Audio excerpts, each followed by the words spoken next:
welcome to Nation Now. I'm Pradeep Nambiar here and we talk about news affecting the nation, Maharashtra and Mumbai. As I say, the preamble to the Constitution says, we the people hereby resolve to constitute India into a sovereign, socialist, secular, democratic republic and to secure to all its citizens justice, equality, liberty and fraternity.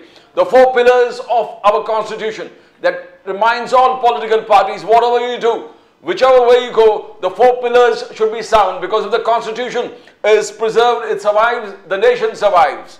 We're talking about today basic issue that Prime Minister Modi Aditya L1 का launch के लिए scientist को applaud किया. Our first space-based solar observatory reached its final destination successfully और prime minister ने पूरे scientist को बधाई दिया है. And the second is, जिस प्रकार राम आ रहा है एक इशू बन गया है, वैसे ही विकसित भारत संकल्प यात्रा और कांग्रेस के भारत जोड़ो न्याय यात्रा. We welcome our guest Lakshman Saoji from the BJP. Saoji साहब नमस्कार. राकेश शेट्टी जी from the Indian National Congress. नमस्कार शेट्टी साहब. और shortly we'll be joined by Dr. Surendra Malhotra from the National Congress Party NCP Sharad Pawar. Saoji साहब मैं आपसे शुरुआत करता हूं. नमस्कार. नमस्कार सावजी साहब, यही नारा है कि राम आ रहा है, बार बार ये राम आ रहा है. 22 जनवरी 12:22 पर प्राण प्रतिष्ठान नरेंद्र मोदी साहब करेंगे प्रधानमंत्री, और उसके साथ साथ राम को भी आपने रखा है, और विकसित भारत संकल्प यात्रा के गाड़ियां हर गांव में जा रहा है, हर गांव में. आज ही आपने कहा कि 14 हर घर नल से जल, हर घर नल से जल से 14 करोड़ गरीब परिवार जो रूरल एरियाज में हर घर नल से जल पहुंचा हुआ है. तो ये क्या है? कांग्रेस का आरोप है कि आप भगवान राम का इस्तेमाल कर रहे हैं पॉलिटिक्स के लिए, और बोले कि आपका कोई डेवलपमेंट नहीं है, इसलिए राम मंदिर का इतना हाइप कर रहे हैं. सावजी साहब सर, बात ऐसी है, राजनीतिक दल जो होते हैं जनता की आकांक्षाओं की पूर्ति करने के लिए होते हैं. राजनीतिक दल की आवश्यकता क्यों है राजनीति में? जब हमको स्वतंत्रता मिली तो हमारी एक मूवमेंट थी, वो कांग्रेस मूवमेंट थी. जनता की आकांक्षाओं की पूर्ति होने के लिए जो कोई आगे जो बदलाव हुए, उसमें जो दल निर्माण हुआ भारतीय जनसंघ था. और बात ऐसी कि 500 साल पहले से हमारी अस्मिता जो कुचली हुई थी, जो भारतीय जनमानस को नाउमेद करके रखकर छोड़ दिया था, तो भारतीय अस्मिता के जो बिंदु थे वहां भारतीय अस्मिता हमको जगानी चाहिए. इसके लिए जो प्रयास हुए हैं उसकी परिणति आज राम मंदिर के रूप में हमारे सामने आ रही है. इसको हमने कोई धार्मिक या राजनीतिक तौर पर उसके तरफ देखना नहीं चाहिए. इस जनमानस की आकांक्षा जो थी इतने दिन से, इतने सालों से, कई 12 लाख लोगों के ऊपर जिन्होंने अपने बलिदान दिया, जिस मूवमेंट के ऊपर, जिस अभियान के ऊपर, जिस रामलला की अस्मिता के ऊपर, जिस श्रद्धा के ऊपर, ये कोई साधारण मामला नहीं था. और जिस तरह से हमको मुगलों ने और ब्रिटिश शासनों ने जिस तरह से कुचला हुआ था इस मामले में, तो इसके उपरांत ये 500 साल से जो हमारे जख्म थी पूरे राष्ट्रीयता पर, वो जख्म दूर करने के लिए कई प्रयास हुए. और फिर राजनीतिक हमारे जब स्वतंत्रता मिली तो हमको ये अस्मिता का सम्मान होना चाहिए था, वो नहीं हुआ. इसलिए जन आंदोलन जिन्होंने किया उसके पीछे तो राजनीतिक दल होना चाहिए. फिर हमने वो जनता के साथ जाने का निर्णय किया. ये राजनीतिक एजेंडा नहीं था राम मंदिर पहले से. जब भारी मात्रा में जनता का एजेंडा जब हमने हाथ में लिया तो उसको राजनीति के तौर पर देखना और हम इसकी राजनीति करते हैं ऐसा बोलना ये उचित नहीं होगा. मगर साहू जी साहब, मगर एट द सेम टाइम आप नरेंद्र मोदी साहब है, अमित शाह जी है, जेपी नड्डा जी कह रहे हैं कि कांग्रेस, आपका मेन चीज है कि हमने किया राम मंदिर 550 साल के बाद हमने बनाया, विकसित भारत भी हम कर रहे हैं, मगर कांग्रेस का कोई कंट्रीब्यूशन नहीं है, ऐसे आप दिखा रहे हो. इसका क्या वजह है कि कांग्रेस ने 70 साल में कुछ राम मंदिर के लिए कुछ नहीं किया? साहू जी साहब, बात ऐसा है, ये आस्तिकता, श्रद्धा और नास्तिकता और नश्वरता का जो विषय है ये दो मामले में बट गया था. राम मंदिर है ही नहीं ये बोलने के लिए 30 के ऊपर वकील लगा दिए जब कानूनी तौर पर कोर्ट में. इसको कांग्रेस का समर्थन था, फिर राम मंदिर न होने के लिए उनका समर्थन था. तो अभी राम मंदिर है इसलिए जनता हमारे साथ है, हम जनता के साथ है. इसमें कांग्रेस वालों को इस ऐसा कहने के अलावा कोई ये नहीं, चारा ही नहीं है दूसरा, वो यही कहते रहेंगे। उनका 400 से लेके 50 तक जो संख्या हुई है पूरे राजनीति में, इसी वास्ते हुई कि जनता का एजेंडा उन्होंने छोड़ दिया था। इसलिए जनता का एजेंडा हमने स्वीकारा, जनता ने हमको स्वीकारा है। हम भी 2 से लेके 300 तक गए ना, ऐसे यूं ही नहीं हुए हैं। घटना के तौर पर, राजनीति के तौर पर जो होना चाहिए देश के परिणाम, चुनाव परिणाम वैसे आ गए, जनता का समर्थन मिलते गया। और आज अभी जब हम सत्ता पर है और ये कर रहे हैं, तो हम ये कर रहे हैं, क्यों नहीं हम छोड़ेंगे उसको। कर रहे हैं, हम बोलेंगे ना, क्योंकि ये करने के लिए हमने भी 60 साल प्रतीक्षा की है। जनमत की प्रतीक्षा की है, जनता का आंदोलन हाथ में लिया है, जनमत का समर्थन करते करते हम यहां तक पहुंचे हुए हैं। इसलिए अभी जब सत्ता पे हम है तो हम बोलेंगे हमने किया, और कांग्रेस वाले बोलेंगे ये राजनीति है करके, उनके पास उसका चारा क्या है। लेकिन ये सच है कि जब कोर्ट में जब खटला चल रहा था, जब केस चल रही है, तो 30 से भी ज्यादा वकील उन्होंने ये राम मंदिर नहीं है, वहां शौचालय बनाओ, वहां अस्पताल बनाओ, ये हमारी अस्मिता को और कुचलना, जैसा ब्रिटिशों ने मुस्लिमों ने किया उससे भी खराब रवैया इन लोगों ने अपनाया था, उसका नतीजा भी वो भुगत रही है। जनता उनके साथ नहीं है, जन समर्थन हमारे साथ है। अभी हम दावे के साथ कैसे 2024 में हम ही सत्ता पर आएंगे, हम ये दावे के साथ क्यों कहते हैं? क्योंकि जन समर्थन हमारे साथ है। रामलला की बाजू लेना ये कोई धार्मिक बात नहीं है, ये हमारी राष्ट्रीय अस्मिता है। राकेश शेट्टी साहब, राम भी है और विकसित भारत संकल्प यात्रा भी है। आज मोदी साहब ने रिपोर्ट कार्ड फिर गिनाया, बोले 14 करोड़ रूरल एरियाज में हर घर नल से जल है। और 2 दिन पहले केरल से जो उन्होंने कहा 10 crore Ujjwala, 11 crore pipe connection, 12 crore toilet, तो अलग अलग शेट्टी साहब। और यह भी साथ में दिखा दे रहा है कि कांग्रेस ने कुछ नहीं किया राम मंदिर प्रतिष्ठान के लिए। शेट्टी साहब, अगर गांव में नल अगर पहुंचा होता प्रदीप जी, तो इनको सरकारी अधिकारी और रथ भेजना ना पड़ता। अगर गांव में इनका अगर विचारधारा प्रगति का होता और अगर प्रगति पहुंचती गांव तक, तो ये रथ और गवर्नमेंट अधिकारी को अब जो रथ लेके पहुंचाना पड़ रहा है ना, ये भेजने की जरूरत ही नहीं थी, क्योंकि लोगों को अगर नल मिला होता तो वो लोग वोट डाल देते। और हमारे जो भाजपा के जो प्रवक्ता है, उन्होंने शुरुआत बहुत अच्छी बातों से की, मगर मैं उनको सिर्फ याद दिलाना चाहता हूं और आपके दर्शक भी ये इनको भी बता देना चाहता हूं कि राम मंदिर का ठेका भारतीय जनता पार्टी ने नहीं लिया है। राम सबके है, इस देश के है, और सभी लोग राम मंदिर को मानते हैं। और जो ये आरोप कांग्रेस के ऊपर लगा रहे, ये भूल रहे कि बाबरी का जो ढांचा था, वहां पे ताला खोलकर आरती करने का परमिशन स्वर्गीय राजीव गांधी जी ने दिया था। तो जैसा भारतीय जनता पार्टी ये कह रही कि उनको हिंदुओं का भावना है, तो स्वर्गीय राजीव गांधी जी वो व्यक्ति थे एज प्राइम मिनिस्टर, उन्होंने बाबरी मस्जिद का ताला खुलवाया था और वहां पे आरती करवाई थी। तो ये मोनोपोली राम के ऊपर इनका नहीं है, और ये ऐसा बिल्कुल ऐसा जनता के दिमाग में साइकिक पे डालना चाहते हैं, मगर मुझे नहीं लगता ये सफल होंगे। और जहां तक 2024 का चुनाव है, तो अगर आपने काम अच्छा किया है, यूपीए 1 यूपीए 2 से आपका अगर बेहतर अचीवमेंट है, तो जाहिर सी बात है वो दूध का दूध पानी का पानी 2024 में होगा। मगर मुझे इस पर डाउट है, अगर भारतीय जनता पार्टी ने सही में प्रोग्रेसिव डेवलपमेंट का काम किया होता, तो उनको राम भगवान के शरण में जाकर उसका प्रोपेगेंडा चलाने की जरूरत नहीं पड़ी। तो शेट्टी साहब, ये जो बार बार एक तो है राहुल गांधी जी तय कर लिया है कि भारत जोड़ो न्याय यात्रा लेंगे, और भारत जोड़ो न्याय यात्रा में आपने एक खड़गे साहब ने एक बहुत बड़ा लिस्ट बोले कि वक्त है इस दमनकारी अहंकारी सरकार के सामने डट के खड़े होने का, अपना हक लेने का। तो अलग अलग स्लोगन्स आपका चालू है। क्या यहां पर न्याय नहीं मिल रहा है कि राहुल गांधी जी को भारत जोड़ो यात्रा वहां से मणिपुर से लेके मुंबई महाराष्ट्र तक लेके आना पड़ रहा है, और बार बार अलग अलग अपना न्याय का हक मिलना चाहिए, न्याय का हक मिलने तक। तो ये स्लोगन आपका चालू है कि न्याय नहीं मिल रहा, न्याय नहीं, कौन सा न्याय नहीं मिल रहा राकेश शेट्टी साहब? देखिए, भारतीय जनता पार्टी को जब बहुत अच्छा बड़े मार्जिन से लोगों ने जिताया, तब उनको लगा कि सही में कांग्रेस, एनसीपी ऐसे लोगों को जेल का रास्ता दिखाया जाएगा। मगर जिस भारतीय जनता पार्टी ने एनसीपी जैसे पक्ष को नेचुरल करप्ट पार्टी बोलते थे, अजित पवार का 70,000 करोड़ का सिंचन घोटाला बोलते थे, वैसे लोगों को अपने पार्टी में ले आए, उनको अलायंस में लेके आए।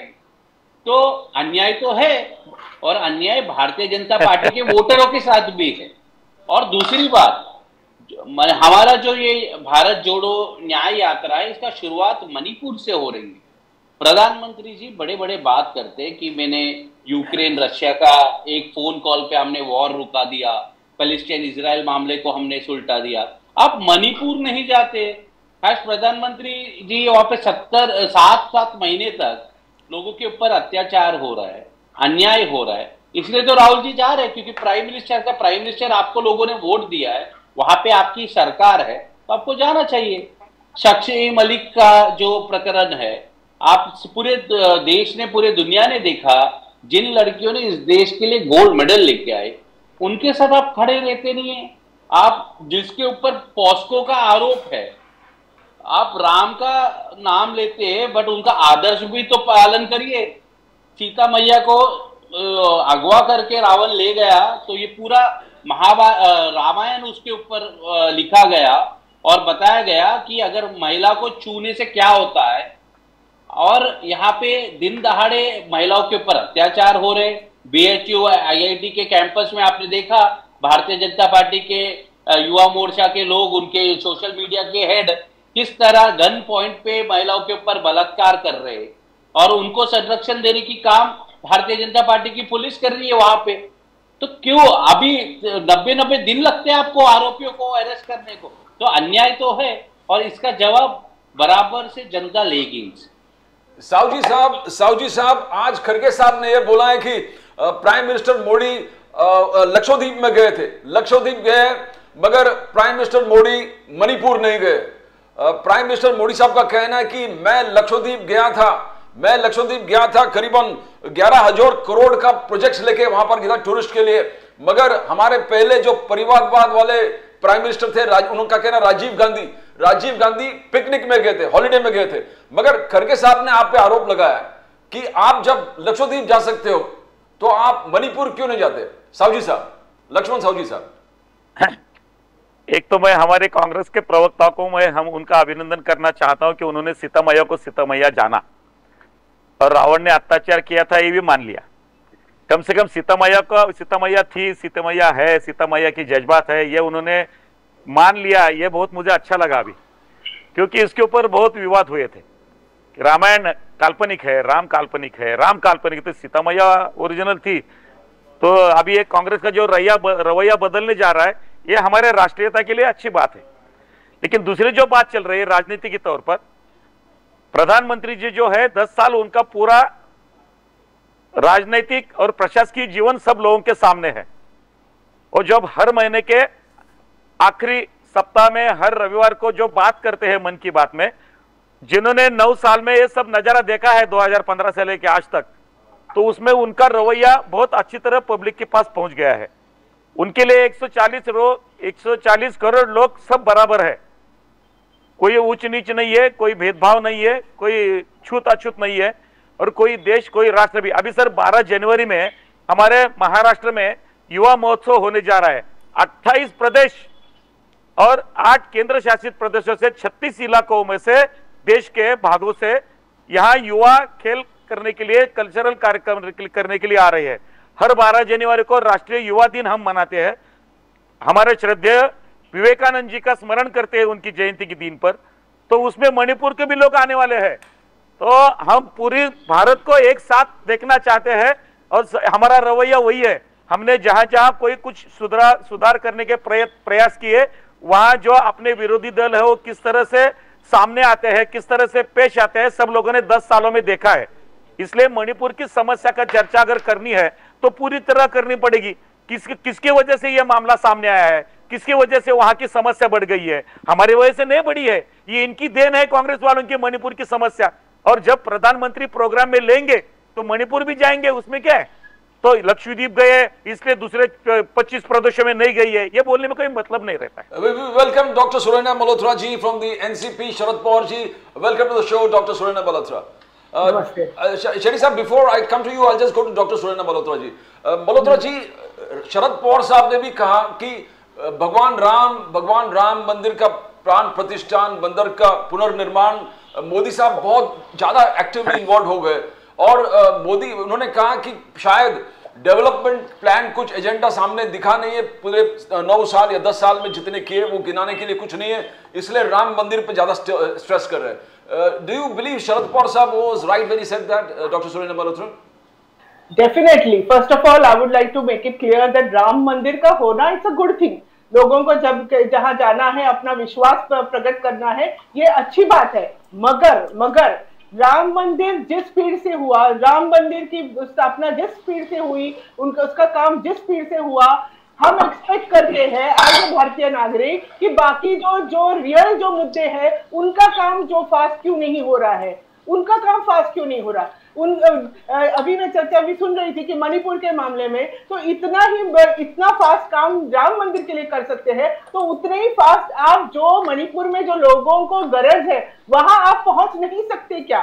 अब मणिपुर के लिए क्या किया? कुछ भी नहीं किया। जैसे अभी बोल रहे कि कल्चरल के लिए लोग मणिपुर से वहां आएंगे, मगर आदरणीय पीएम साहब की ये ड्यूटी नहीं बनती क्या कि वहां पे वो मणिपुर के लोगों के पास जाए? अरे यू कैन इमेजिन, हम लोग हम लेडीज जब मणिपुर के बारे में सोचते हैं हमारा दिल कतराता है। We imagine just something like that happens in Mumbai, something like that happens in places like Maharashtra. So don't you think that our sisters who were so much troubled in Manipur, that don't you think that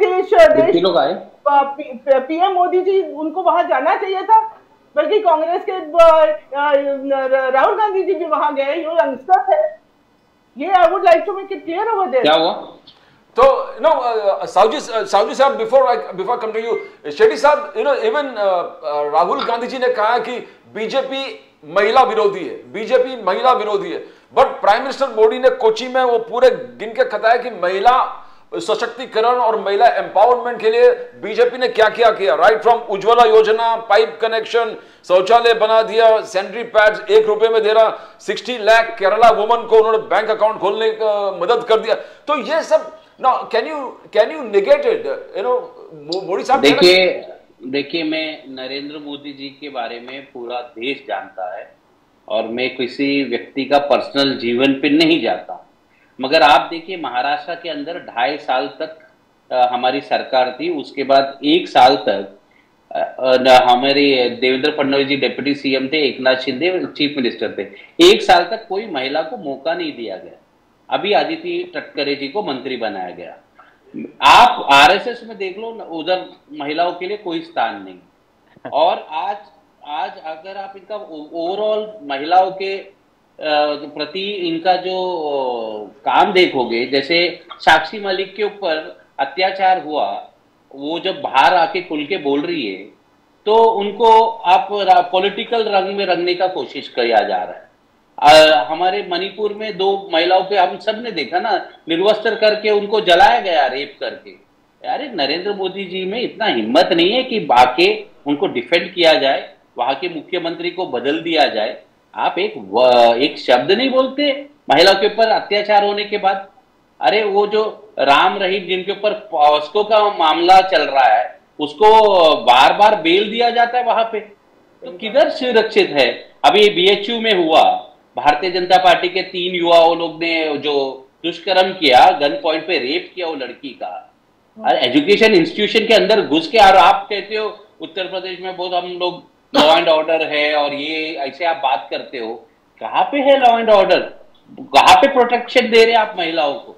तो ये सब ऐसे propaganda करते हैं नरेंद्र मोदी जी। मगर आप हाल इस देश में देखिए, क्राइम अगेंस्ट वुमेन बढ़ चुका है और ये मानसिकता है because of RSS and Bharatiya Janata party. Lakshman Sahu ji साहब, आप देखे, अब दोनों का सुना है, एनसीपी एंड कांग्रेस दोनों का कहना है कि महिला आरक्षण सुरक्षित नहीं है, और राहुल गांधी ने आगे जाके बोला है कि महिला विरोधी है बीजेपी। ये कैसे आप जस्टिफाई करोगे कि आप महिला लेके बहुत किए? साहू जी साहब। सर बात ऐसी है, हम अभी 10 साल से सरकार चला रहे हैं। महिलाओं का जन्म दर बढ़ना चाहिए, इसके लिए जैसे शुरुआत हुई और बेटी बचाओ बेटी पढ़ाओ की जो स्कीम आ गई, उसके उपरांत जो सब राज्यों के जो परिणाम है उसके सामने पिछले 10 साल में, ये अपने को उसमें ऊपर एक अच्छा आईना दिखाई देता है। दूसरी बात ऐसी कि केरल में जब डॉक्टर महिला के ऊपर अत्याचार होता है, केरल में जितने महिलाओं के अत्याचार हुए उसकी चर्चा ये करते नहीं है। जब राजस्थान में महिलाओं के ऊपर अत्याचार हुए उनके सरकार में, वो उसकी चर्चा करते नहीं है। पश्चिम बंगाल में चुनाव के बाद में भाजपा कार्यकर्ताओं के मां बहनों के ऊपर जो अत्याचार हुए उसके बारे में चर्चा करते नहीं है। कोई भी महिला का सम्मान होना चाहिए, अत्याचार होना नहीं चाहिए। इसके लिए हम सबकी रवैया एक ही होना चाहिए।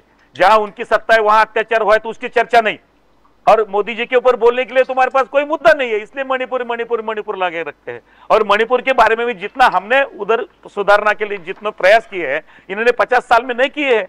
ये तो मणिपुर के लिए, पूरे देश के लिए हो सकता है। पूरे जो योजना आंखों में धुआं जाता है महिलाओं के लिए, इसलिए उज्ज्वला गैस योजना दी। शौचालय में हमारी इज्जत जाती है, गांव के बाहर जब सब महिलाएं पहले अंधेरे में जब जाते हैं शौच को, उसके लिए इन्होंने 50 साल में कुछ किया नहीं। वो जो हमने किया इसका ये कभी उल्लेख नहीं करते, उसको इनको लेन देन भी नहीं पड़ी है। तो सिर्फ राजनीतिक आरोप करना ये विरोधी दल का सिर्फ काम नहीं होना चाहिए। जो सुधारना हुई है, जो बदलाव हुए हैं, उसका भी स्वागत करने के लिए उनकी नियत होनी चाहिए, ऐसा मुझे लगता है। शेरी साहब, you heard what you said. बोला कि मैं उनको जरा जवाब दे दूं। हाँ। वो हमारे वरिष्ठ मित्र है। तो जैसा आप उज्ज्वला योजना का वो बात कर रहे हैं, आज गांव में हालत ये है कि एक बार सिलेंडर दे दी सरकार ने, गैस स्टोव लगने के बाद उसको साइड में रखकर चूल्हा से काम चलाया जा रहा है। ये सच्चाई है, मानना है मानिए, नहीं तो खुद जाके परिस्थिति देख लीजिए। क्योंकि 1100 रुपया का सिलेंडर किसी को परवड़ता नहीं। कांग्रेस का 450 का सिलेंडर महंगा लगता था और 1100 का सिलेंडर सस्ता लग रहा है। तो आप हंस भले रहिए, मगर आपने जनता को विश्वास दिलाया था कि हम पेट्रोल का भाव आधा करेंगे, मगर कुछ नहीं हुआ। खुलेआम लोगों को ये विश्वास दिलाया कि अब की बार मोदी सरकार महंगाई के मार से आप बचाओगे।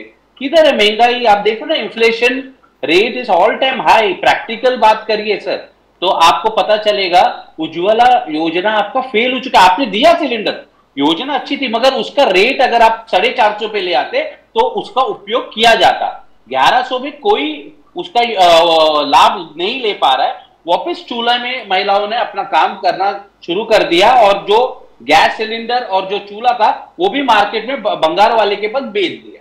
ये सच्चाई है सर, आप जाके देखिए। आपकी स्मृति ईरानी, आपको पता है 450 का 550 हुआ था, वो सिलेंडर को लेके उसके ऊपर बैठ गई थी आंदोलन करते हुए, हमारी जब सरकार थी। आज 1100 का हो रहा है तो स्मृति ईरानी कुछ नहीं बोल रही है, और आप भी नहीं बोल रहे। आप भारतीय जनता पार्टी के अच्छे वक्ता भी है, आप कार्यकर्ता भी है। कभी कभी आपको भी ये आवाज उठाना चाहिए कि सरकार अगर गलत जा रही है तो कार्यकर्ता का भी ये दायित्व बनता है कि वो पब्लिक के लिए आवाज उठाए। आज हुआ क्या है, भारतीय जनता पार्टी बहुत ही ग्राउंडेड पार्टी था सर 2013 से पहले, इसलिए आप लोग सत्ता में आए। आपका मैकेनिज्म कांग्रेस से बहुत बढ़िया था, इसलिए 19 में भी आप आए। मगर अब क्या हुआ है, आप देखिए कानून बना, अमित शाह जी ने कानून बनाया, पूरे नॉर्थ के और साउथ के ट्रक एसोसिएशन और ट्रक ड्राइवर्स रोड पे आ गए। ये बारी क्यों आई? आपको माफी मांगना पड़ा, बिल को वापस रोल आउट करना पड़ा, क्योंकि आप लोग धीरे धीरे जो कनेक्ट है ग्राउंड से उससे दूर आप जा रहे। उसी तरह आप देखिए, आप लोग ने अग्निवीर लेके आए। अग्निवीर में जो पहले आप आर्मी के पर्सनल्स को आप वादा करते थे कि 1 रैंक 1 पेंशन, मतलब आपको पेंशन मिलेगा, और आप 4 साल का अग्निवीर क्यों लेके आए? क्योंकि आप पेंशन नहीं देना चाहते। मेंबर ऑफ पार्लियामेंट 5 साल के लिए जाते हैं, उसको पेंशन दोगे, मगर जो जवान अपने देश के लिए मर मिटने के लिए जा रहा है उसके परिवार को पेंशन नहीं देना चाहते, उनको सुरक्षा नहीं देना चाहते। इसी तरह आप देख लीजिए कि आपने किसानों से आप लोग दूर हो गए। एक बिल आया, फार्म लॉ आप लेके आए, आपका षड्यंत्र था कि कॉर्पोरेट्स को किसानों की जमीन आप देना चाहते थे। मैं क्यों कह रहा हूं कि भारतीय जनता पार्टी धीरे धीरे जनता से दूर हो रही है? क्योंकि पूरा दिल्ली, पूरे हरियाणा हो, पंजाब हो, वहां के किसान वहां पे पहुंच गए, और 1 साल तक करीबन 700 किसानों की मौत हो गई, क्योंकि सर्दी थी और अलग अलग कारणों से। उसके बाद आपके प्रधानमंत्री जी को, देश के प्रधानमंत्री को माफी मांग के बिल को रोल आउट करना पड़ा। ये परिस्थिति धीरे धीरे क्यों आ रही है? क्योंकि भारतीय जनता पार्टी मस्त है, घमंडिया हो चुकी है, और अब आप लोग पब्लिक कनेक्ट से दूर हो चुके हैं। पहले आप जनता की आवाज उठाते थे, आजकल आप सिर्फ कॉर्पोरेट्स को प्रोटेक्ट कर रहे। इसलिए 2024 का चुनाव जो है वो इतना आसान नहीं है, ये आप जानते हैं, आपके प्रधानमंत्री जानते हैं, पूरा आरएसएस के लोग जानते हैं। इसलिए राम मंदिर का जो उद्घाटन, जैसे डॉक्टर जो हमारी पैनलिस्ट है वो उन्होंने कहा कि गाय में राम मंदिर का उद्घाटन करना है, क्योंकि आपके पास दिखाने के लिए कुछ नहीं है, इसलिए आप लोग ये मुद्दा अब बुलाने की कोशिश कर रहे हैं। मगर मुझे ऐसा लगता है कि आप 2024 में फेल हो जाएंगे। साहू जी साहब, बिफोर आई कम, आपके पास आने से पहले डॉक्टर सुनैना मल्होत्रा जी, इवन शरद पवार साहब ने भी बोला, शरद पवार साहब ने कहा कि मनमोहन सिंह जी जो थे उनको लोग किसानों के प्रति उनके दिल में बहुत जगह था। अमरावती में कुछ सुसाइड हुए थे तो मनमोहन सिंह जी यहाँ पर आए थे फार्मर किसान को देखने सुसाइड के लिए, और 72,000 करोड़ लोन जो हुआ था वो शरद पवार जी मनमोहन सिंह जी मिलके किया था, और आज वो दिखने को मिलता नहीं है जो किसान प्रेम प्रधानमंत्री को होना चाहिए। How do you see, can you comment on that doctor? सही बात है, नाउडेज जो छोटे किसान है, किसानों को एकदम साइड पे हटाया दिया जाता है। जैसे हमारे कांग्रेस के प्रवक्ता उन्होंने बोला कि जैसे ये सब जो बिजनेस है, ये business has to go to the bigger empires, उनको उनके पास डाइवर्ट करने के लिए। मगर वो कैसे करेंगे? पहले तो ये छोटे जो मीडियम किसान है उनको तो खत्म करना चाहिए, then only the business will go to the other people, big corporates, and this is what they are doing exactly. Now you tell me that when Pawar साहब जब भी मुख्यमंत्री थे तभी उन्होंने, मनमोहन सिंह जी, तो उन्होंने इतने सारे किसानों का कर्ज माफी की, तो अभी जो गवर्नमेंट जो अभी है इतना सारा टैक्स कलेक्ट कर रही है, इतना सारा ईंधनों के ऊपर टैक्स कलेक्ट कर रही है, तो क्या वो गरीब किसान का कर्जा माफ नहीं कर सकते? क्या वो जो बीमा कंपनियां हैं उनके ऊपर मतलब बोल नहीं सकते फॉर्चुनेटली कि इतनी नुकसान भरपाई उनको फटाफट दे देवे? प्लस जो सूखे के जो एरियाज है उसको भी सब एरियाज को डिक्लेयर नहीं किया हुआ है कि ये सूखे बाढ़ मतलब उसमें they are the ones who are problematic. तो सबको मतलब नुकसान भरपाई मिले। बीमा कंपनियां अपने हिसाब से चल रही है, उनका बड़ा बड़ा प्रॉफिट हो रहा है, तो इसके ऊपर अंकुश लगाने के लिए तो गवर्नमेंट ने छोटे फार्मर्स की तो साइड लेनी चाहिए। उन बेचारे फार्मर्स को अभी कुछ बीज बियाने खाते ये सब भी मिल नहीं रहे हैं, उसके ऊपर then whatever they want to have this electrical pumps जो है उसके ऊपर आई थिंक 18% जीएसटी लगाते हैं। तो ये सब मतलब कहाँ कैसे ये छोटे किसान हाउ विल दे लिव? आप ग्रेप्स के ऊपर आप एक्सपोर्ट को बंद कर देते हैं, तो एंड उनको हमी भाव भी नहीं बराबर देते। दूध के प्रति भी जो खासगी है जो सरकारी है उनको भी अनुदान नहीं मिल रहा, अभी कुछ थोड़ा सा मिला शायद। तो ये सब जो चीजें हैं तो इसमें देखना तो पड़ेगा ना, हाउ विल दे लिव? जब शरद पवार जी मुख्यमंत्री थे, आई वुड लाइक टू से कि that time the focus was to bring these farmers up, everything was done for these farmers, they are the people जो हमारा पेट भरते हैं, अन्नदाता है, उनको आप मतलब उनके लिए आप कुछ नहीं करेंगे तो फिर क्या मतलब व्हाट इज द क्या मतलब है इसके? साहू जी साहब, किसान सम्मान से चलेगा नहीं, प्रधानमंत्री किसान सम्मान से चलेगा नहीं, 80 करोड़ से ऊपर आप फ्री राशन 5 साल के लिए उससे चलेगा नहीं। किसान के लिए कीजिए। बीच में शरद पवार साहब ने खुद आंदोलन पर बैठ गए थे कि कांदा का एक्सपोर्ट बैन पे जो रोक है उसको हटा। बोलिए साहू जी साहब बोलिए। बात ऐसी है, इनके पास 60 साल से ऊपर ज्यादा सत्ता थी, इन्होंने किसानों के बारे में क्या किया है पूरा देश जानता है, हम भी जानते हैं, हमने भी आंदोलन किए हैं। बात ऐसी है कि जब फर्टिलाइजर के जमाने में इनके यहाँ फर्टिलाइजर का क्या हाल थे, यूरिया का क्या हाल थे, आजकल उसके लिए लाइन लगानी पड़ती है क्या? पूरे मामले को शुरू से लेके देखिए, 10 साल में किसानों के लिए हमने क्या क्या किया है।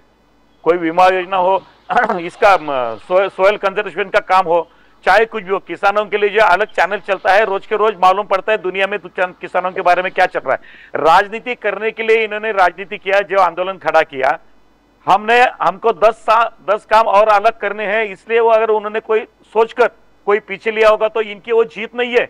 जहां जैसा आंदोलन हुआ हमको मालूम पड़ा किसने आंदोलन किए, किसने ट्रैक्टर खड़े किए, कैसा खून खराबा करना चाहते थे, कैसे प्रधानमंत्री को मारने की साजिश कर रहे थे उस आंदोलन के पीछे छुपकर, ये सबको मालूम है। इनका जनाधार दिन ब दिन कम होने जा रहा है। आज किसान आत्मनिर्भर होने जा रहा है। विरोधी दल तो विरोधी चर्चा करेंगे, लेकिन हमने किसानों के लिए 10 साल में क्या किया है, पहले 2014 में जब चुनाव हुआ तो कांग्रेस नहीं चाहिए इसलिए चुनाव हुआ था, 2019 में सिर्फ हम चाहिए इसलिए चुनाव हुआ, और दोनों भी उसमें जो वोटों की जो ताकत है वो बहुत बड़ी। अभी 19 के बाद में 24 के बाद में जो चुनाव होगा उसमें आपको किसानों का वोटिंग जो रेट होगा वो आपको मालूम पड़ेगा। ये जो विरोधी दल जो चर्चा कर रहे हैं सब तरफ से देखता नहीं है, नहीं तो इतने अभी 3 राज्यों के चुनाव हुए, इनके नतीजे क्या आ रहे थे? क्या वहां किसान नहीं थे? उनका वोटिंग नहीं हुआ है। एमपी में नहीं, राजस्थान में सरकार की 5 साल क्या किया इन्होंने? ऐसा नहीं। अगर इनकी सरकार अच्छी होती तो राजस्थान में हमारी सरकार क्यों आती? एमपी में हमको सरकार फिर क्यों मिलती अगर हम गलत होते थे तो? जनादेश क्या चल रहा? महाराष्ट्र में जनादेश हमको मिला था, हमको जनादेश मिलने के बाद जिस तरह से जो इन्होंने रवैया अपनाया और आंकड़े का खेल करके सरकार लाया, इनको लोकशाही का इतना खून करते हुए कुछ शर्म नहीं आई? ऐसा कैसे क्या बात करते हैं? आज हमारे प्रवक्ता अजित पवार जी के बारे में बात कर रहे थे, क्या 2.5 साल तुम्हारे मंत्रिमंडल में जो उप मुख्यमंत्री थे तो उसके बारे में नहीं चर्चा करेंगे आप? फिर भाजपा है तो गलत है और आपने किया वो सब सही किया, ऐसा कैसा चलेगा? जो जनमत का जो प्रभाव है वो हमारे तरफ है, हम जनता के लिए हम कटिबद्ध है, जनता का एजेंडा वहां तैयार करने के लिए हम कटिबद्ध है। कोई भी बात अभी भी हमारी बहन ने कहा राम मंदिर का मुद्दा लाया, क्या राम मंदिर के मुद्दे के बारे में इनको कुछ भी नहीं लगा पहले से? क्यों वकील खड़े किए 30-30 जब उन्हें आपके निषेध किया था? ये वकील नहीं खड़े करने चाहिए, उनके खिलाफ नहीं जाना चाहिए। किसकी बाजू में थे आप लोग उस वक्त? तो ये सब सोचना पड़ेगा।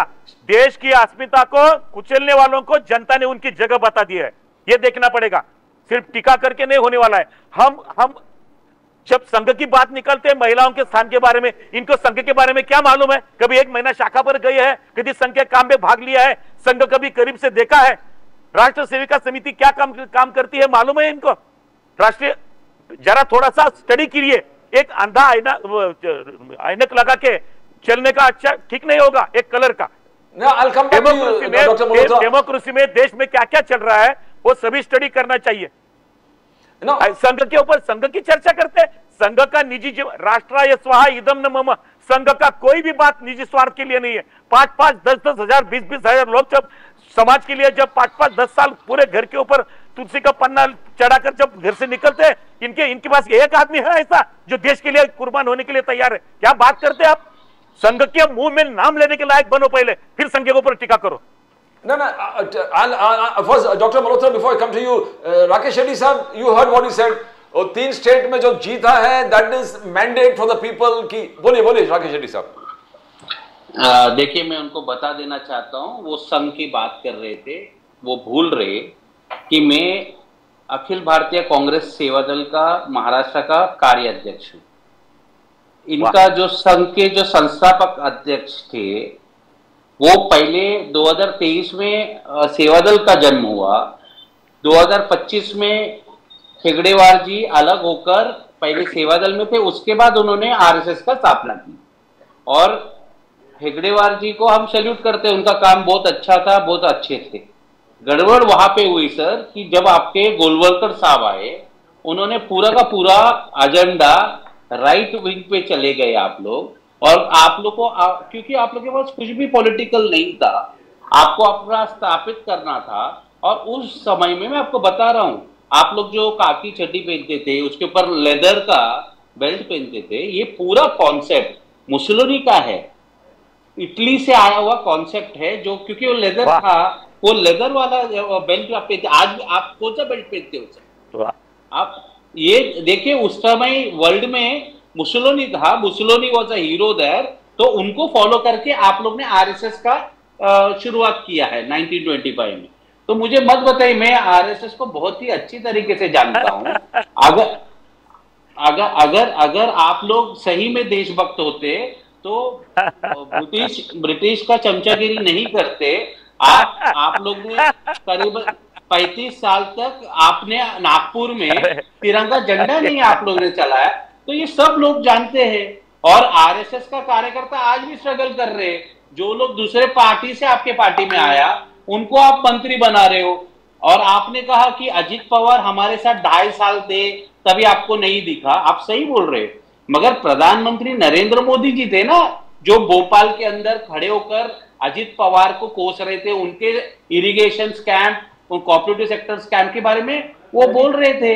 और 15 साल तक जो अजित पवार कोऑपरेटिव सेक्टर, क्योंकि शरद पवार मंत्री नहीं थे, अजित पवार थे, और प्रधानमंत्री के ऊपर तो हम विश्वास करते हैं, आप भी करते हैं। तो आप ये बोलना चाहते हैं कि नरेंद्र मोदी जी मंच पे खड़े होकर झूठ बोल रहे? तो हमने भी सुना, आपने भी सुना, आप हंस रहे, बट अंदर से आपका दिल रो रहा है। आज नहीं, मेरा कोई रोता नहीं, चिंता मत करो, मुझे बात करने। नहीं, आप बीच में बोलेंगे तो मैं आपको नहीं, शेट्टी साहब, सावली साहब बाद में, पहले सुनिए शेट्टी साहब का। तो मैं तो विश्वास करता हूं ना, प्रधानमंत्री जी खड़े होके बोल रहे। नवाब मलिक को आपने कहा कि ये दाऊद इब्राहिम का एजेंट है। प्रफुल्ल पटेल इकबाल मिर्ची से प्रॉपर्टी खरीदा है। अब वो प्रफुल्ल पटेल अमित शाह से मीटिंग करते, प्रधानमंत्री जी से करते, तब आपको उनका दाऊद लिंक नहीं दिखता है। क्योंकि आप लोग को जो देश की जनता भी कह रही है ना कि आप लोग वॉशिंग मशीन हो चुके, जो भी आपसे हाथ मिलाया तो पाक साफ हो जाते। अगर कांग्रेस में है तो भ्रष्टाचारी है, एंटी हिंदू है, आप हमको लेबल लगाते। अरे हमारे लाइन से आप देखिए ना, हमारे कितने लोग आपके पास आए, उनको पहले ईडी के नोटिस आते थे। नारायण राणे, ईडी का नोटिस आया, वो बीजेपी में आया, आप मंत्री बनाए। आसाम के मुख्यमंत्री 2014 में नोटिस आ गया, हमने उनको मंत्री पद से हटाया, आपने उनको मुख्यमंत्री बना दिया। इधर एक महाराष्ट्र के अंदर राठौड़ नाम का एक व्यक्ति था, जिनके ऊपर महिला के ऊपर उत्पीड़न का आरोप था। फिर देवेंद्र फडणवीस जी के बोलने पे उद्धव जी ने उनको मंत्री पद से ड्रॉप किया। जैसे आपकी सरकार है, पहले कैबिनेट में शपथ लिया उन्होंने। मतलब हिपोक्रेसी, जो नरेंद्र मोदी जी कहते हैं ना, हिपोक्रेसी की भी याद होती है, ये तो लागू आपके ऊपर होता है। और आरएसएस को मैं बहुत अच्छे से जानता हूं, आप भी जानते हैं, वो दिखावा कुछ और करते हैं बट है कुछ और। तो हमें ये मत सिखाइए। और आरएसएस का, और ये पॉपुलिस्ट एजेंडा चलाकर सत्ता में आते हैं और उसके बाद बेनिफिशियरी आरएसएस के जो डेडिकेटेड कार्यकर्ता नहीं हो रहे, जो अदानी है वो हो रहा है, कोई अंबानी हो रहा है, और ऐसे कुछ पूंजीपति हो रहे। आरएसएस का कैंडिडेट को किधर मिला? अभी आप महाराष्ट्र में देखो, प्रसाद लाड 2014 में इनके खिलाफ लड़ा, उसको आज बहुत बड़ा नेता बन गया। प्रवीण दरेकर मंचे से आपके खिलाफ लड़ा, आप लोग सत्ता में आए, उसको एमएलसी बना दिया। मुंबई कोऑपरेटिव बैंक में घोटाला में दोनों का नाम है, उन सबको आप लेके घूम रहे। अगर आप ईमानदार पार्टी होती, अगर आप आरएसएस के कैडर को रिस्पेक्ट देते, तो आरएसएस के कैडर को बनाते ना। आप जो लोग के ऊपर भ्रष्टाचार का आरोप लगा रहे, उन सबको बड़ा बड़ा पद दे के बैठे हैं। तो आरएसएस का कैडर किधर गया आपका? आरएसएस का कैडर को मौका अगर देते तो हम बोलते कि नहीं, Bharatiya Janata party is a party with the difference. उन्होंने अपने जो वर्कर है, जो आपने कहा ना कि घर से निकलता है त्याग करने के लिए, निकलते होंगे।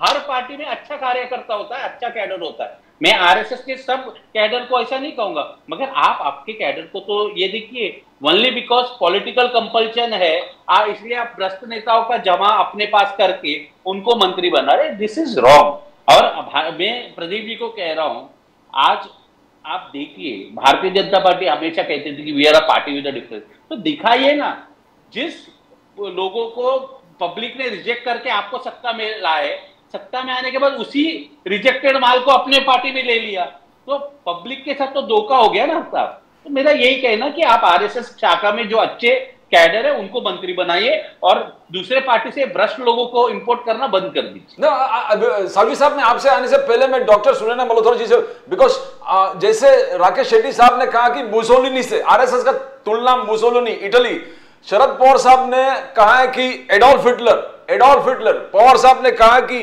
बीजेपी का जो प्रोपेगेंडा सिस्टम है बिल्कुल एडोल्फ हिटलर जैसे है, aggressive campaign system, aggressive campaign.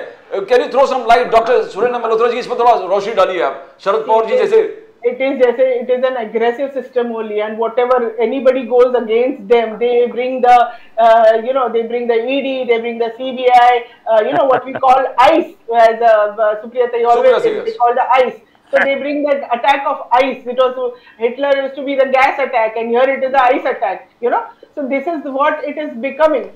एक आरएसएस के बारे में मैं और एक मतलब मेरा एक ऑब्जर्वेशन जैसा है कि आरएसएस में जो, I am not saying whether they are women के अगेंस्ट है और व्हाटएवर, बट एक ऑब्जर्वेशन जैसा है मेरा कि आरएसएस में कभी भी बड़े फीमेल नेताओं का, लेडी नेताओं का तो कभी कुछ मतलब हिसाब किताब ही नहीं आया है। There is no female bade neta. It is all generally the men who is handling the whole thing. And normally the RSS makes the टिप्पणी for अदर धर्म का कल्चर, वहां की लेडीज कैसे है वगैरह, वो सब बातें होती है। मगर आप जब हिंदुत्व की बात करते हैं तो आपके ही जो हिंदू लेडीज जो है उनकी जो परेशानियां हैं, उनकी मतलब उनकी लोअर इनकम लेवल है, उनके एजुकेशनल प्रॉब्लम है, उनकी सुरक्षा है। अरे वो हिंदू लेडीज की तो उनकी सुरक्षा, उसके ऊपर भी तो ध्यान दीजिए ना। ये आप जो हेट फैला रहे हैं उसमें आप इतने बिजी हो जाते हैं, तो अपनी ही लेडीज का भी उद्धार करने के लिए आगे आने चाहिए। This is what is my observation. नफरत की राजनीति, क्यों करे? अरे आप करें। लक्ष्मण साहब साहब, राहुल गांधी जी, शरद पवार जी, सब लोग आप पे इल्जाम ये लगा नफरत की राजनीति। इसीलिए राहुल गांधी जी प्यार और मोहब्बत के दुकान हर गली, हर गांव, हर शहर में बसाने वाले। बोलिए सावी साहब। सर, दो बातें मैं कहना चाहूंगा। हाँ, हम जब मीडिया पे डिबेट करते हैं हमारा कोई झगड़ा नहीं चारों का। बात ऐसी है, जो हमारे कांग्रेस के प्रवक्ता है बड़े भाई साहब हमारे, राकेश, उन्होंने ग्लोबल टाइम्स जो चीन का मुखपत्र है उनका आर्टिकल एक बार पढ़ो सब कांग्रेस वालों ने, उसका पारायण करो। जो उन्होंने शिष्टमंडल 70 लोगों का भारत में आकर पूरा स्टडी करके गए ना अलग अलग क्षेत्रों का, उन्होंने जो परिमाण जो परिणाम दिया है, परिमाण भी देखा और परिणाम भी दिया है, वो आप पढ़ेंगे ना। वही कह रहा है कि आरएसएस के हेडक्वार्टर में गए पूरे चाइनीज डिप्लोमेट। सुनो, उन्होंने जो बोला है ना मोदी जी के काम के बारे में, भारत किस जगह पे है, भारत का दुनिया में क्या स्थान है, भारत का प्रशासन कैसा है, भारत का काम कैसा है।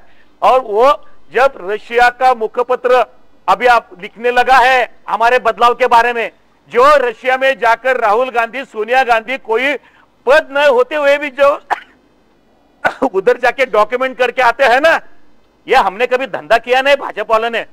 सरकार के खिलाफ जाकर दूसरे देश में जाकर कोई पर्चा बनाना, पाकिस्तान में जाते हैं मोदी को हराने के लिए हमको मदद करो, ये हमने कभी बोला। हम राष्ट्रद्रोह भाजपा के कार्यकर्ता ने कभी किया नहीं, जो कांग्रेस लगातार करती आई है। ये बात। और दूसरी बात, महिलाओं की बात कर रही, इतने सालों से हमारा गवर्नमेंट था, आज हमने बदलाव किया। 1/3 सांसद, 1/3 लोक प्रतिनिधि लोकसभा में और विधानसभा में होंगे। ये हमारा डेयरिंग है, हमारा धारस है। सिर्फ अकेला प्रधानमंत्री महिला होकर नहीं चलता है, ये ध्यान में रखो। और बात ऐसी है कि जो निर्मला सीतारामन जी है ना, जो हमारी संरक्षण मंत्री भी थी, अर्थ मंत्री भी थी, जरा आप सोचिए थोड़े से आंखें खोलकर, पूरी जो कोई भी महिला मंत्री के मंत्रिमंडल को, उसके सरकार को, उनके रवैया को, उनके कामकाज को देखिए।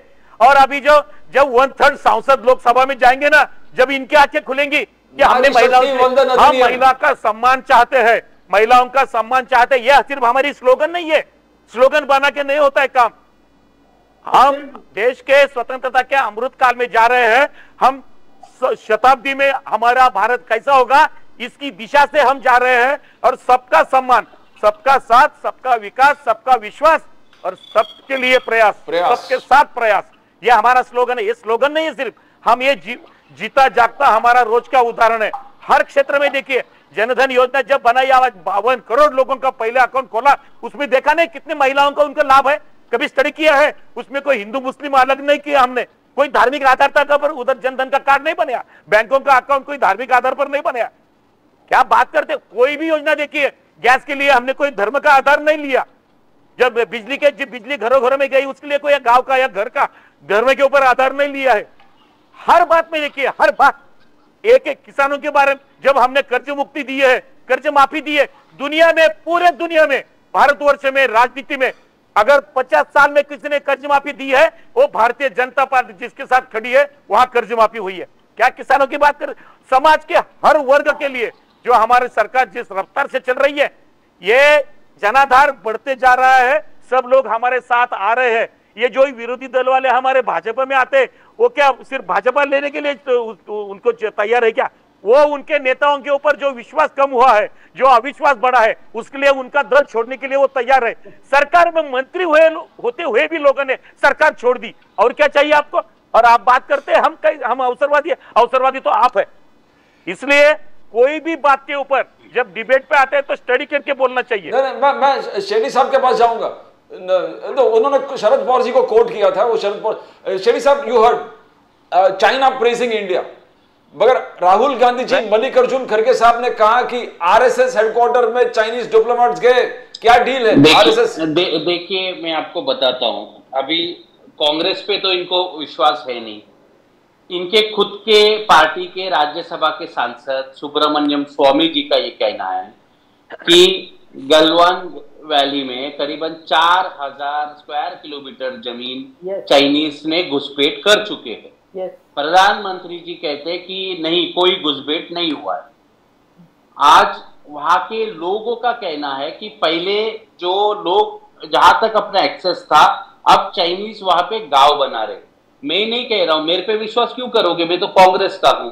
आपके गवर्नर थे ना सत्यपाल मलिक जी, उनका स्टेटमेंट आया है। वो तो आपके आरएसएस से लेके भारतीय जनता पार्टी ने उनको 3-3 राज्य का गवर्नर बनाया, हमने तो बनाया नहीं।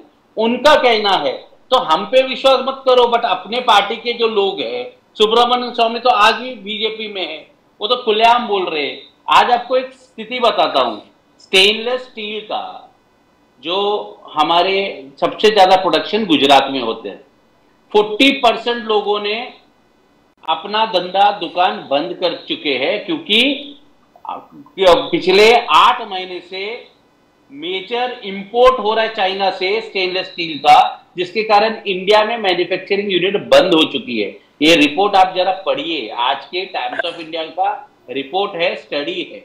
आप कह रहे आप स्टडी करके नहीं आते, आप जरा आप पढ़ लीजिए। और आरएसएस जो है, आरएसएस एक पॉलिटिकल विंग नहीं है, सांस्कृतिक है। ऐसी क्या बात है कि दिसंबर के अंदर चाइनीज डेलीगेट्स आके आरएसएस में मीटिंग करती है, और जो चाइना जिसको मोदी जी कहते थे कि लाल आंख करके हम बताएंगे, आपके जयशंकर जो एक्सटर्नल मिनिस्टर है वो कहते हैं इतना बड़ा इकोनॉमी है चाइनीज, उनके साथ हम कैसे लड़ेंगे। मतलब इतना लाचार हो आप लोग। हाँ, मतलब जयशंकर खुलेआम बोलता है, मैं तो बोलता नहीं हूं, आप बोल रहे हैं, आपका मिनिस्टर बोल रहा है। आज आरएसएस बहुत मोदी जी कहते कि लाल आंख करेंगे, आरएसएस में क्यों उनको बुलाया? क्या आरएसएस को पॉलिटिकल विंग है नहीं? क्या आप लोग का डीलिंग हुआ है? देश की जनता को बताइए ना। आज आप 2-4 चाइनीज ऐप बंद करने से कुछ नहीं होता है।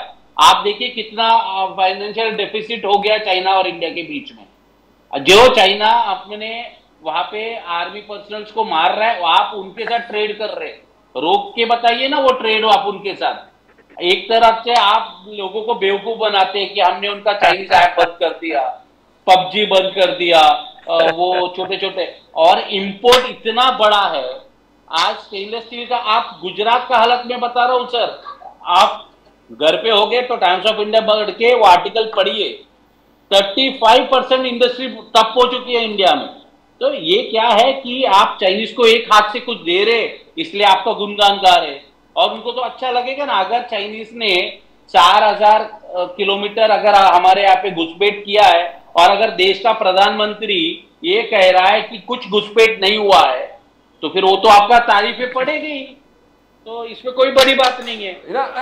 साधवी साहब, आप बोलने से पहले मैं doctor Surena Malhotra, doctor Malhotra, even Supriya Sule, Rohit Pawar बार बार इस चीज को हाईलाइट कर रहे हैं कि उद्योग यहां से गुजरात जा रहा है, उद्योग देश के महाराष्ट्र के बाहर जा रहा है, और और देवेंद्र फडणवीस जी और एकनाथ शिंदे जी बोले हम नंबर 1 है एफडीआई में। तो कहां तुलना, can you just throw some light on that? या ऐसे चल रहा है कि महाराष्ट्र को सौतेली, मतलब जैसे कि सौतेली माँ ये है जो सब जो, अच्छा जो I mean Mumbai, I am from Mumbai, Mumbai में जो डायमंड का इतना, डायमंड की इतनी इंडस्ट्री थी, तो पूरी की पूरी और गुजरात में जा रही है।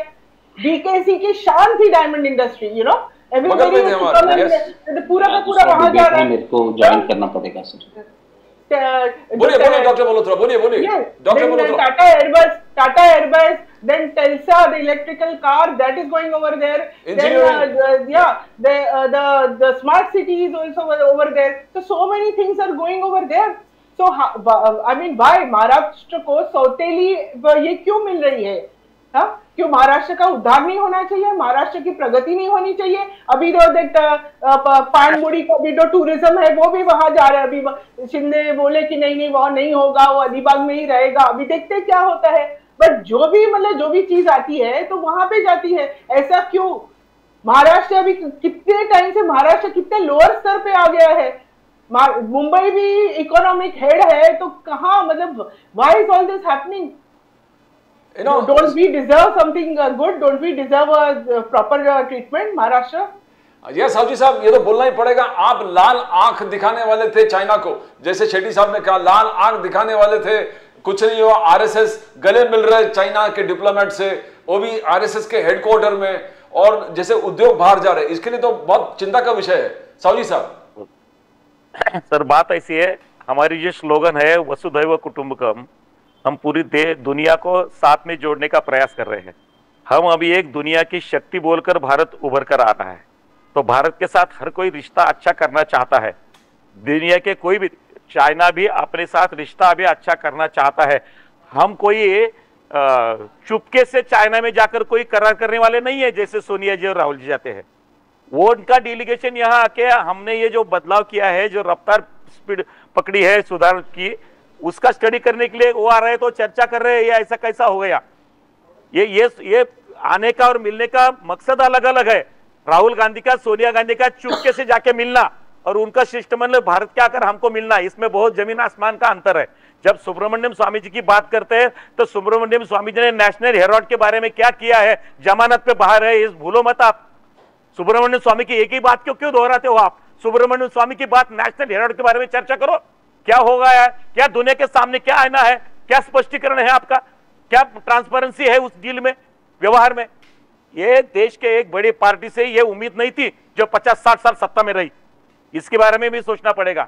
ऐसा कोई भी राष्ट्रीयता का जो स्वर है हमारा, कोई भी बाहर के राष्ट्र के लोग आएंगे, चर्चा करेंगे, तो हमारे राष्ट्रीय अभी मुंबई के बाहर उद्योग जा रहे हैं, ये बात कर रहे। एक एग्जाम्पल है आपके पास? कोई भी उद्योग महाराष्ट्र के बाहर गुजरात में गया नहीं है। एक गुजरात का आदमी सांसद बनकर बाद में वो प्रधानमंत्री बना है, उसने पिछले 25 साल में उनका एक निजी जीवन राजनीति पे इतना साफ सुथरा अच्छा रखा है, उसके ऊपर टीका करने के लिए आप प्रादेशिकवाद का फायदा उठाकर आप सिर्फ गुजरात में उद्योग जा रहे हैं। ये जो प्रादेशिकता का एक अलगाववाद करना और भारत को तोड़ना, अरे आपने धंधा किया क्या 50 साल में? जो ब्रिटिशों ने किया, छोड़ो सिर्फ महाराष्ट्र में गुजरात में झगड़ा होगा, जब झगड़ा होगा तब हम हमारा राजनीति करेंगे, इसका सिर्फ राह देखते हैं। इसमें मत बोलिए, मेरा पूरा होने दो। इतना सुनने की ताकत रखो, सुनने की ताकत रखो, सुनने की ताकत रखो। बीच में क्यों? मैं बोलिए। मेरी बहना, मेरी दीदी, मैंने आपके बीच में कुछ बोला नहीं। ध्यान में रखो, मैं आपके बीच में कुछ बोला नहीं। मेरा विचार है, मुझे व्यक्त होने दो। ऐसा कैसा चलेगा? ऐसा नहीं है। बोलिए। आपने आपका विचार रखा, मैंने सुन लिया, मैंने बीच में नहीं टोका आपको।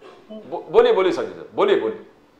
बात ऐसी है, इन सब अभी साहब ये लाल आंखें दिखा करके जो बात हो रही है ना, बिल्कुल। चाइना का मुखपत्र में चाइना का शिष्टमंडल भारत में आया, उन्होंने जो स्टडी किया, उसका स्टडी का पूरे रिपोर्ट ग्लोबल टाइम्स में आया है साहब।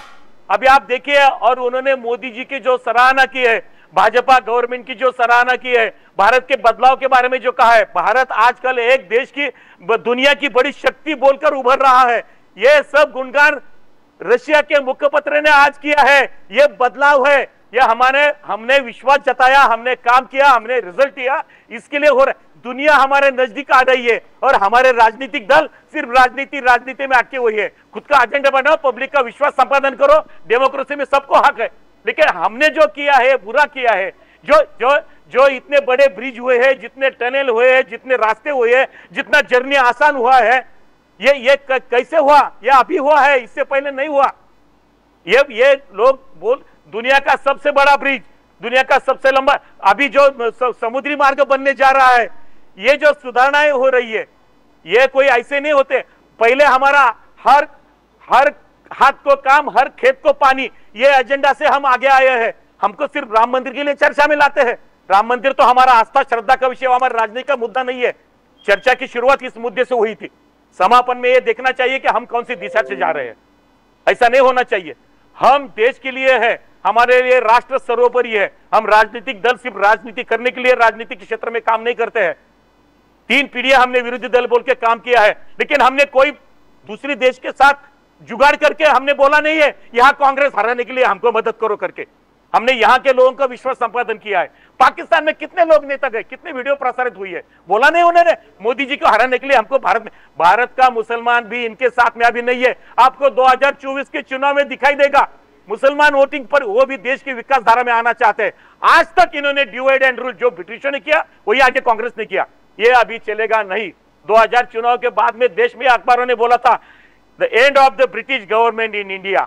ये गवर्नमेंट के पास से पूरी दुनिया को उम्मीद थी, वो 10 साल में हमने बताया दिया है, ये ध्यान रखो। हर 5 साल में पहले हमारे 17 करोड़ वोट थे, बाद में हमको 23 करोड़ वोट मिल गए। अभी मैं दावा करता हूं, दोनों प्रवक्ता ने आज की डेट में लिख दो, अगर 35 करोड़ के ऊपर अगर वोट भारत में नहीं गए, अगले डिबेट में हम फिर बोलेंगे। सावजी साहब, ये तो नेशनल पॉलिटिक्स में बहुत बोल दिया आपने, थोड़ा लोकल पॉलिटिक्स महाराष्ट्र में जो चल रहा है, Bhujbal versus Jarange Patil. Bhujbal, doctor Surendra Mohta, come back to you first. Sharad Pawar साहब ने बोला कि दिस सरकार, ट्रिपल इंजन सरकार ने जरांगे पाटिल जी को जबान दिया, लिखित जबान दिया, शरद पवार साहब का कहना है। और आज भुजबल साहब बहुत बड़ा विशाल मोर्चा लिए ओबीसी के, और उसमें उन्होंने हर चीज दिखा दिया कि न्याय नहीं मिल रहे, अगर पुलिस न्याय नहीं दे सकते हम न्याय दे देंगे, और सरसकट रिजर्वेशन नहीं करना चाहिए, और आगे जाके क्राइम्स अगेंस्ट ओबीसी भुजबल साहब ने गिनाया, पुलिस एक्शन नहीं ले रहे, बोले कि ओबीसी समाज। तो इस प्रकार से इतना विरोध हो रहा है, can you just throw some light? और शरद पवार साहब ने कैसे, doctor Surendra Malhotra ji, first of all Sharad Pawar ji ने तो बोला ही था कि आप इतने बड़े बड़े प्रोमिसेस मत करिए कि जो आप मतलब डिलीवर नहीं कर सकते हैं। पहले डोंट से कि ओ सबको मिलेगा, सब उसमें करेंगे, you know, don't give unnecessarily big talk, think about it, सब साथ में बैठ के कुछ उसका डिसीजन ले लो, देन यू हैव टू, केंद्र में भी have a you know special session for this and then come to the decision. And एक मेरे को बात समझ में नहीं आ रही है कि छगन भुजबल जी बाहर सभा क्यों ले रहे हैं? वो तो कैबिनेट मिनिस्टर है, can't he do something on his own? If a मंत्री has to do all these things, take a big सभा and all, and you know it is like अपने ट्रिपल इंजन सरकार के अगेंस्ट ही वो कुछ you know धरना कर रहे हैं। It is looking like that. So what is there a possibility that there is a triple engine के एक चौथा इंजन भी ऐड हो रहा है छगन भुजबल जी के द्वारा? So all these things are so you know everybody wants to shine, you know, so that's what is going on. No, Saoji साहब, जो डॉक्टर मल्होत्रा ने उठाया ये तो बहुत सीरियस इश्यूज है। क्या है कि भुजबल साहब खुद गवर्नमेंट में है और बोलो सरसकट मराठा रिजर्वेशन आरक्षण नहीं होना चाहिए। भुजबल साहब आगे जाके बोले कि हम कोर्ट में भी चैलेंज करेंगे और ग्राउंड में भी चैलेंज करेंगे, और मिनिस्ट्री तो ये सीरियस है, कैबिनेट मिनिस्टर है भुजबल साहब। सावजी साहब, बहुत सीरियस चार्ज लगा है भुजबल साहब आज। सर, मैं बहुत अच्छी तरह से निवेदन करना चाहता हूं। हाँ, बोलिए ना।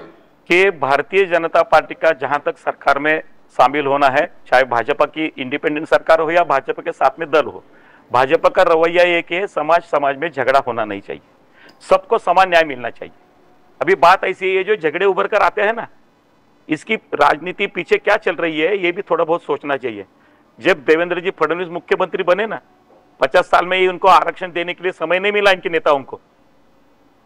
बड़ी चर्चा में मैं जाना नहीं चाहता, लेकिन लोग क्या पागल है क्या? जनता को समझता है, जनता को सब समझता है ये झगड़े कौन लगाता है, किसको खुद का स्वार्थ उसमें देखना है।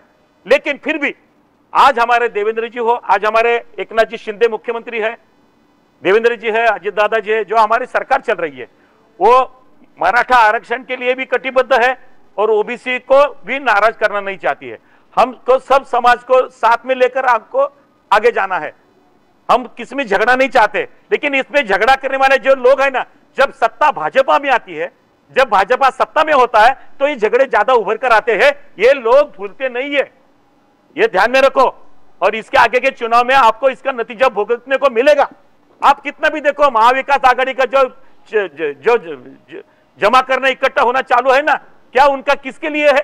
सिर्फ सत्ता के लिए है, समाज के लिए कुछ भी नहीं है। उनका रवैया नहीं होना चाहिए था, ये झगड़े नहीं होने चाहिए। क्या इन्होंने 2.5 साल सरकार नहीं चलाया? क्या 2.5 साल में इनका ये मुद्दा क्यों उभर कर नहीं आया? ओबीसी का मुद्दा हो या मराठा आरक्षण का हो, जब भाजपा सत्ता में आते हैं तो ये झगड़े उभर कर आते हैं। ये बात समाज कोई भूलेगा नहीं, ये मैं बात बोलता हूं। लेकिन फिर भी हमारा रवैया क्लियर है पहले से ही, आज नहीं है, पहले से। मंडल आयोग का जब 89 में जब आया था, विश्वनाथ प्रसाद जब प्रधानमंत्री थे, मंडल आयोग का समर्थन किसने किया था? हमने किया था। मंडल आयोग का समर्थन किसने किया था? इसलिए पूरे इतिहास को दोहराने की, हमको आगे जाना है। हमको अगर शताब्दी में आत्मनिर्भर एक अच्छा भारत सामने लेकर जाना है तो हमको ये जातिवाद के झगड़े से बाहर आना पड़ेगा। किसी के साथ अन्याय न हो, ये भूमिका लेनी ही पड़ेगी, और किसी के साथ अन्याय न हो, ये हमारी भूमिका है। जो प्रयास किए हैं पिछले 3 महीनों में, जो सरकार की तरफ किया है, कोर्ट में किया है, बाहर प्रशासन में किया है, लोगों में किया है, हमारे मंत्रिमंडल में से किसी का कोई ऐसा स्टेटमेंट है जो दुनिया के कोई समाज के खिलाफ है? कोई भी नहीं है। भुजबल जी भी जो अभी कहते हैं, भुजबल जी अभी मंत्रिमंडल में है, लेकिन भुजबल जी क्या कहते हैं कि ओबीसी का आरक्षण कटाकर मत उनको आरक्षण दे दो, उनका आरक्षण देने के लिए उनको विरोध नहीं है। लेकिन क्या होता है कि हमको विरोधी दल को अगर किसको सरकार को बदनाम करना है तो कोई भी मुद्दा उठा कर ले सकते हैं, बोल सकते हैं, कर सकते हैं, लेकिन हमारी सरकार प्रामाणिक है। मराठा आरक्षण के लिए भी प्रामाणिक है, ओबीसी आरक्षण के लिए भी प्रामाणिक है, आदिवासी आरक्षण के लिए भी प्रामाणिक है, और सब जो अल्पसंख्यक है उनके ऊपर कोई अन्याय नहीं होगा। ये भूमिका हमारी पहले से हुई है। ये भूमिका आपकी कश्मीर में जब इतने पंडित बाहर निकाले गए, जब इनके कहां गए थे इनके सब इतने इरादे? फैंटास्टिक। इसलिए भाजपा को बदनाम करने की साजिश विरुद्ध दल की जो है वो कामयाब होने वाली नहीं है। नहीं कामयाब होगी। Doctor Malhotra not going to succeed, you are not going to succeed, he says. We will succeed। लोग अभी देख रहे हैं, लोग अभी जान रहे हैं, लोग अभी देख रहे हैं कि विकास के काम जो बोल रहे हैं कि विकास के लिए लोग सब उसमें जुड़े हैं, विकास के काम कुछ नहीं हो रहे। हाँ, ब्रिजेस वगैरह अच्छे हो सकते हैं, there are few good things which will happen, but what about बेरोजगारी, what about महंगाई, what about शिक्षण, एजुकेशन के मामले में क्या हो रहा है? ये सब जो चीजें हैं, महिलाओं की सुरक्षा क्या है, ये जो ग्राउंड जो लेवल के जो मुद्दे हैं, लोग सब देख रहे हैं। और आई एम टेलिंग यू, हवा चेंज हो गई है, काफी लोग हमारे साथ जुड़ रहे हैं और हम लोग देखेंगे। आप भी देखो, हम भी देखेंगे। शरद पवार का स्टेटमेंट है कि एक बात करना चाहूंगा सर नंबियार जी, एक बात ऐसी है, जो उद्योग महाराष्ट्र से बाहर जाने के बारे में सोच रहे थे, उद्धव ठाकरे जी मुख्यमंत्री थे, वो उद्योगों को इतना परेशान किया गया। ये सिर्फ वसूली सरकार थी, वसूली सरकार, पूरा उनको नाउम्मीद करा दिया गया, उनको बहुत तकलीफ दी। इसलिए जो उद्योग बाहर जाना चाहते थे उनको हमने रोकने की कोशिश की है। उद्योग बाहर हमारे वजह से नहीं जाते थे, ये वसूली सरकार की वजह से जाते थे। ये पहली बात ध्यान में रखो। Okay, thank you so much the panellist, wonderful discussion, बहुत बढ़िया डिस्कशन हो गया, very very informative. Thank you Laxman Sahu ji साहब, thank you doctor Surendra Malhotra, so nice, it was a very very good debate, thank you so much, thank you for being on the show. As they say at all times, to the Romans justice was a goddess, whose throne tempest could not shake, whose pulse passions could not stir, whose eyes were blind to any kind of favor or ill will, and whose sword that fell on all offenders with equal certainty and impartial strength. That was how law was considered to be. Law was blind, law but knew what was doing. And the sword fell on all offenders with equal certainty and impartial strength. The 4 pillars, as we all talk about, the 4 pillars of our constitution, justice, equality, liberty and fraternity. Whatever happens, जो भी संघर्ष चल रहा है, ये 4 pillar जो हमारे हैं, उस सुरक्षित रहे. Because as we always say, if the pillars survive, if the constitution survive, we all survive. That's all from Pradeep Nambiar Nation Now. We'll again come back tomorrow with more news from the nation, Maharashtra and Mumbai. It's bye for now.